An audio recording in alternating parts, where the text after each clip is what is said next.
Thus it begins. The villains. So many people spoke up about their love for Celestia and Luna and about their yearning to see Nightmare Moon and Daybreaker in my style. So today, I present to you my take on the infamous villain forms of Princess Celestia and Princess Luna. Here are Solar Flare and Blood Moon.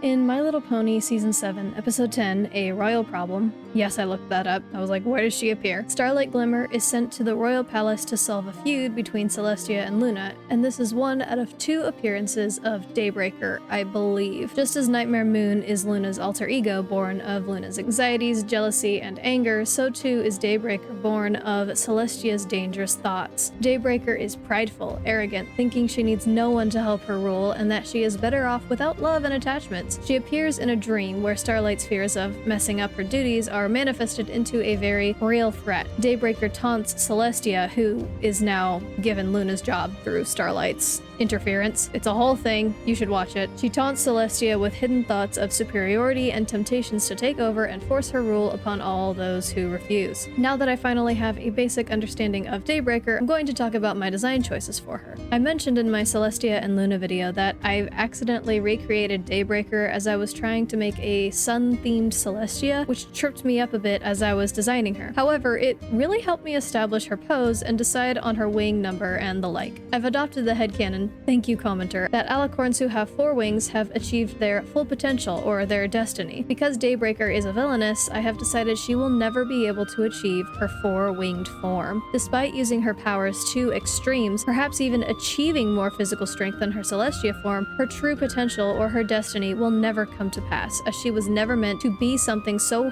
terrifying to her lands and her subjects. As said from the My Little Pony wiki, Daybreaker is incredibly vain about her appearance and abilities, believing herself to be superior to Celestia in every way. She has no qualms about destroying anyone who opposes her, even her own family, and is hell-bent on eliminating Luna so she can rule Equestria alone. I like to think her inability to achieve her 4-winged potential will be a huge source of affliction on Daybreaker's pride and a thorn in her side, riling her up and angering her every time it is mentioned. She'd do all sorts of things to attempt to achieve this out-of-reach potential, but it will never come to pass unless she turns away from her villainy. And ironically enough, she will never truly achieve more power alone than Celestia, as having friends is shown not to be a weakness, but a huge source of strength in My Little Pony. In the original sketch, you can see that I played around with the idea of adding her armor, but I ultimately decided against it in favor of showing her patterns and her coat. I absolutely love that MLP clads many of their powerful antagonists in armor, and I wish I had time to design my own take on such armor. The armor serves more than just the purpose of protecting its bearer, it also speaks of tyranny, of a conqueror, and of an intent to do battle in its shape language, adding sharp points to the pony's designs. It also speaks of insecurity, believe it or not. Why should the most powerful forms of antagonists wish to wear armor? Would it not be useless? If they are so powerful and confident, why do they protect their bodies? I say it's because deep down, they know they will never reach their most formidable forms, now that they have rejected that which makes them strongest. My phone might go off in the middle of this. A couple commenters suggested some awesome things. Why not switch things up a bit? Why not turn Daybreaker, the bright, flame-covered maniac, into the darkest of the sisters,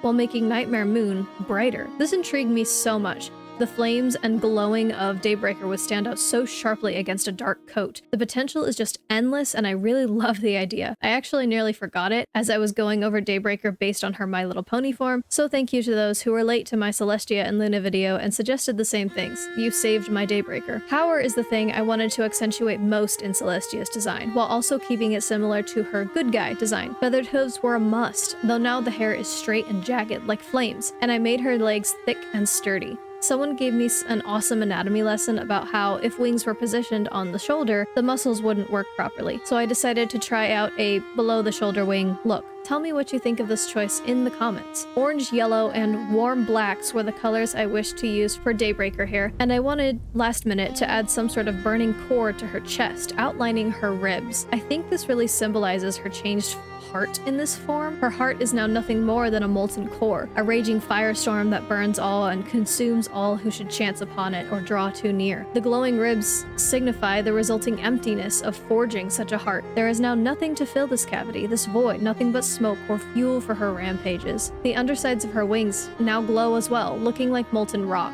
and I'm headcanon it to be sort of like the sun itself is in her wings, as though she has absorbed some of it into herself, holding the power and devastating heat of the sun, her domain, within her wings. I almost forgot about her cutie mark. Daybreaker has an orange patch around her mark, looking like reaching flames, a lovely design choice, showing how her power is reaching now, reaching out to burn and destroy. The orange stands out amazingly against her dark coat, but it takes away from any ability to make the mark look glowy. I settled on a darkened patch instead, resembling space, and I changed her cutie mark to reflect an image I saw on Google, an artist rendition of a dying star. Her sun is dying from her abuse, from her selfish use of its life-giving warmth, but she cares not. She will use it until nothing is left, and then she will, in turn, become nothing herself. Well, that was a yap fest. I hope you enjoyed my thoughts on this, and here she is, Solar Flare. Imagine this thing descending upon your world, wings with hellfire within them, horn heated to the point of melting, eyes burning and flaming with ruinous intent, fanged mouth open in a malicious cackle. I love how her flames now stand out against her coat, as the sun does to its background of space and void. Her mane and tail turned out really just as I wanted, huge and streaming behind her in terrifying flickers and tongues of flame. She's just so freaking scary and gorgeous and evil, thank you Lord, that I was able to finish her in time. I also really like the fact that she now resembles burned coal almost, or perhaps a burned tree. She's burnt. She's completely darkened in ash and smoke, burned away to nothing but evil intent. Tell me your thoughts on Solar Flare in the comments. Nightmare Moon. The mare on the moon, the emerging of anger and fear, and the alter ego of Princess Luna. Nightmare Moon was a recurring villain, and her weakness, the elements of friendship. She's a darker mare than Luna, and her cutie mark is a little bit different, and her wings are beautifully pointy. She also manifested the Helm of Shadows in her transformation, something that was used to corrupt others, I think. Now, because I was so focused on the pony designs, I did not include the helm, as I wanted to show Luna's face uncovered, and it would clash a bit with my new decisions concerning her design. I also decided to leave out her armor as well, as I really wanted to show off her moon-like patterns. Horse armor looks sick, so perhaps she donned it during her battle with Celestia and lost it when her sister defeated her and banished her to the moon. Just as I turned Daybreaker dark, I turned Nightmare Moon white. I originally wanted to do a ghostly, eerie design, pale and white like the moon, with a few blotchy patterns signifying the marks on the moon. I talked over my decision with my bestie, and the mention of Luna using the moon to eclipse the sun came up, and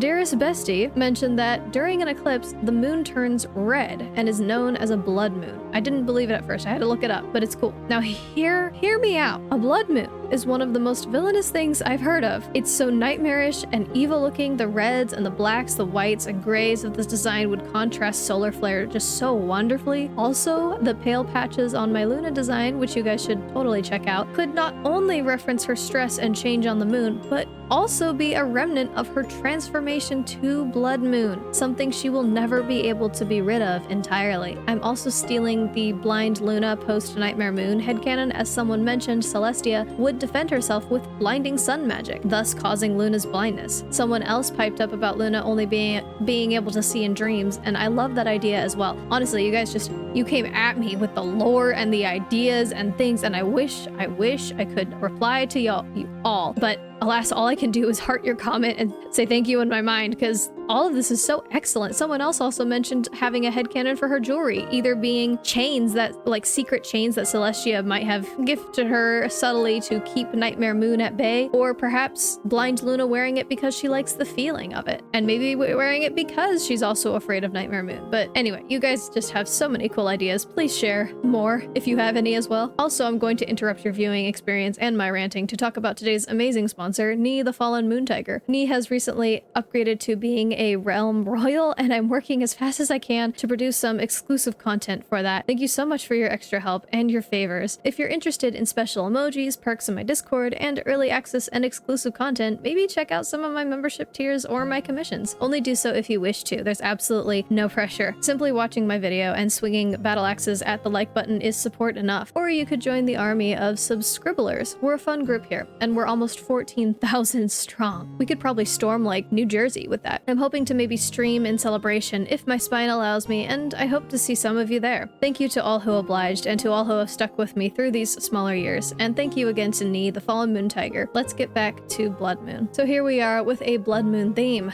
I deeply curved Blood Moon's horn again, warping it even more into the shape of a crescent. I also decided to add some scars, showing the horrible results of her battle with her sister. Perhaps the scars take away from the design, but I really wanted to try my hand with them, as I've only recently been blessed with the opportunity to draw some pony OCs with scars in my commissions, and they just look really sick. I like the idea that Luna and Celestia might have even battled with physical blows, clashing head-on, using horns and hooves and teeth in their struggles. Or perhaps they came later, when Blood Moon was sealed away, as she resisted and struggled and strained to escape her prison, throwing herself against the forces and the surfaces of the moon in frustration. Either way, I think neither sister would emerge unscathed from their battle, be it before or long after their conflict. Some last notes concerning my choice for her hairdo. You probably noticed me struggling with her mane and tail. I wasn't sure what sort of hairstyle she'd sport, and I'm not sure why I didn't attempt something smoky. I wanted to keep her straighter edges in her mane and tail, as she's definitely a little more strict and precise in her style, in my opinion. I experimented a bit with her mane's colors, as I have decided to go with this reddish, almost dripping look in her mane, as opposed to darkening it or leaving it white. It looks like, well, blood, and it really helps add some more contrast to her otherwise bare mane and tail, but I'm going to show off both results so you guys can take your pick. Alright, I have far less to say about Blood Moon than Solar Eclipse. Her design process was honestly super smooth. Here she is. I added fangs, and I'm so proud of them. Her expression fits so well. I'm also loving how the red looks against the cloudy patches on her body, and the white, ghostly coat gives her just a sinister, cold appearance. Despite being smaller in build to her sister, she still holds an intimidating stance and bearing. She looks almost maniacal here, with a crazed grin and gaze, sporting wounds that looked like they hurt to receive, and backed by her creation, her Blood Moon. What do you think of these choices? Do you have a favorite? Of Daybreaker and Nightmare Moon, which one did you prefer in the show, and which do you like most here? Tell me your thoughts and critiques below. I yearn to hear your opinions or constructive criticisms.